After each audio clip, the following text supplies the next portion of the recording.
Communication is vital in a disaster, particularly when you're planning for a disaster. Open and clear communication when creating your plan is vital. So our next two speakers will address the role of communication in more detail. Beaudry Allen, who is the Preservation and Digital Archivist at Villanova University. One of her main responsibilities is to head the disaster planning efforts for Villanova's library and their distinctive collections. She's responsible for building their digital preservation program. She holds a master's in European history from Villanova, a master's in archival and records management from San Jose State, as well as the digital archiving specialist certificate from SAA.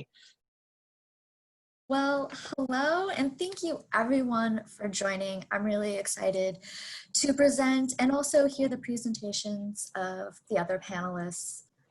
Today, my presentation is really about getting into the weeds, the nitty-gritty, the devil in the details of risk assessment and planning to evaluate and create good communication procedures, policies, and documentation in the case of a disaster.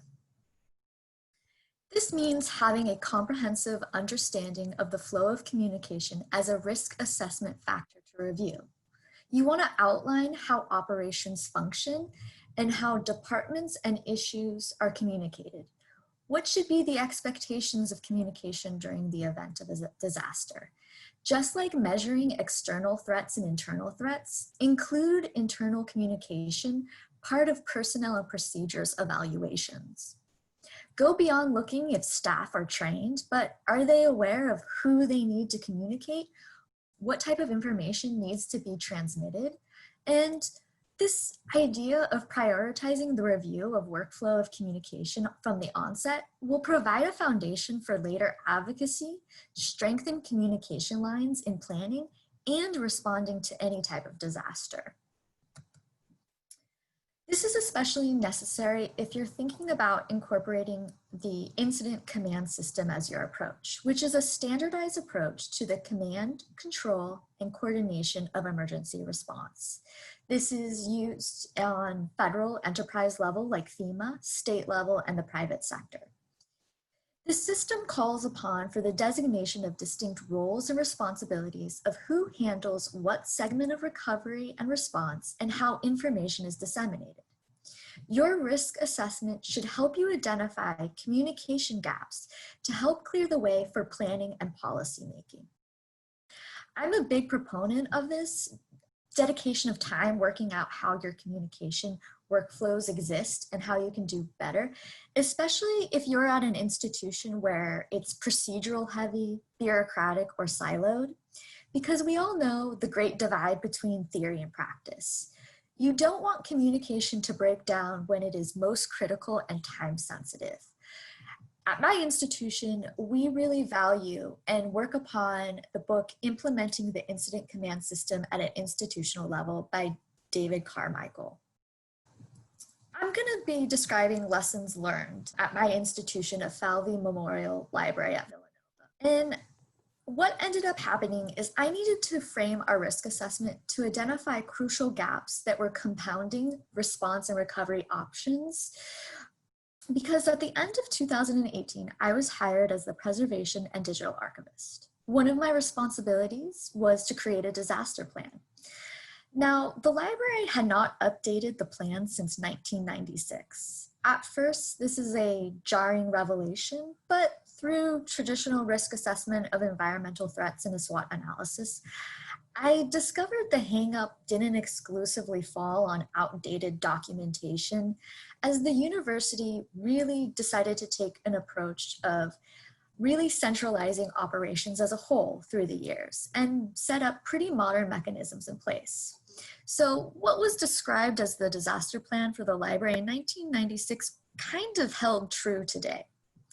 At the core, at Falvey Memorial Library, we have a dedicated staff to monitor the collections carefully. The campus has a centralized facilities and environmental health and safety department that are knowledgeable and trained in areas of flooding, fire, and mold procedures. I'm really privileged too that I'm at an institution where budgetary concerns aren't too much of a risk factor that limits response. We also have a centralized risk management department who has up-to-date vendor lists and current insurance contracts, and also has good long-standing relationship with recovery vendors. So in essence, we don't lack of resources. And on paper, the roles of each department in the event of a disaster on campus made sense. The procedures were campus-wide, and operations in the time of disasters, which for our area in particular was flooding, were successful. Yet everything seemed to go haywire during an incident with our collections in the library. Library staff who are around in 2013 have many stories about a mold outbreak in our lower level stacks. Our HVAC system could not handle the humidity fluctuations and caused a mold bloom. Books were damaged, and the incident triggered many more mold outbreaks, especially one in 2016.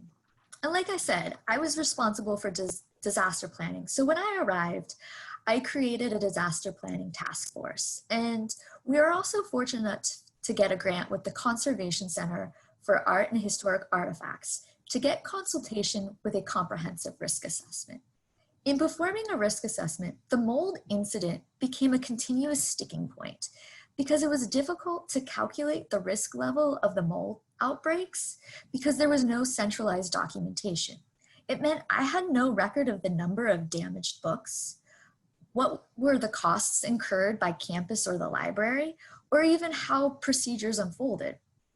I didn't know how long it took from the initial discovery of mold for the actual remediation project to be completed. And as you can see, I don't even have any pictures because no pictures were saved of the incident.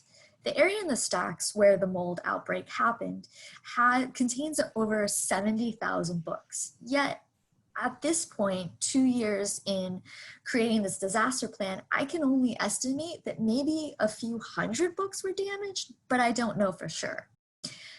Now, this is really striking in my work is everyone seemed to be doing exactly what they were supposed to based on the roles documented. The exchange of information and having communication lines as a responsibility was not properly defined, and that compounded the issues in recovery and led to multiple mold outbreaks after. So here's an example of how information was being transmitted and how different departments and stakeholders were communicating with each other. You'll see the initial responses as expected, but communication becomes disjointed in logistic planning and recovering mode phase. Who was actually in charge quickly got lost. Mitigation, preparedness really doesn't really seem to appear in this flow chart. Also, one of the things that kind of came out of it too was who is in charge of supplies? Was it the library? Was it facilities? Was it environmental health and safety? Was it the vendor? And now you can see the pain point was information really wasn't getting back to the library. There didn't seem to be an equal exchange of information. A really good example is one of the measures that was put in place was that there was a table set up for staff to put any moldy or susceptible books that just didn't look right. And then they would be evaluated by environmental health and safety and then eventually sent to the vendor. Though our services really didn't get that information clearly defined. We didn't know if they were going to the vendor or really what did it mean to put those books on the table. Hence, there are no books ever put on this table. And facilities assumed because there are no books on the table that the problem was over, which perpetuated the issue and extended recovery operations. And I kind of come away thinking our communication efforts look like a battleground. And to get this point of understanding required prioritizing, examining communication lines. The problem was procedural documentation was too high level, and that in itself became a risk factor.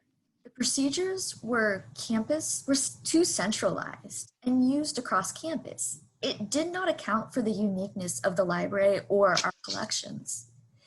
It's easier to replace furniture or do mold remediation to classrooms, offices, because the spaces are used differently and the areas don't store vulnerable forms. There was no written documentation or policy about transparency or communication to engage with conversations of priorities. If it wasn't clearly expressed in our documentation, then departments wouldn't provide information, which in all fairness is, if you don't know you need to provide that information, you just don't know.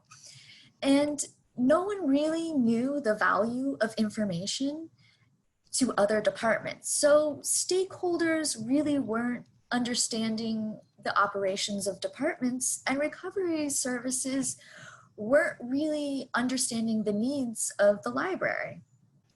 To get this point of understanding communication as an issue, two things really occurred.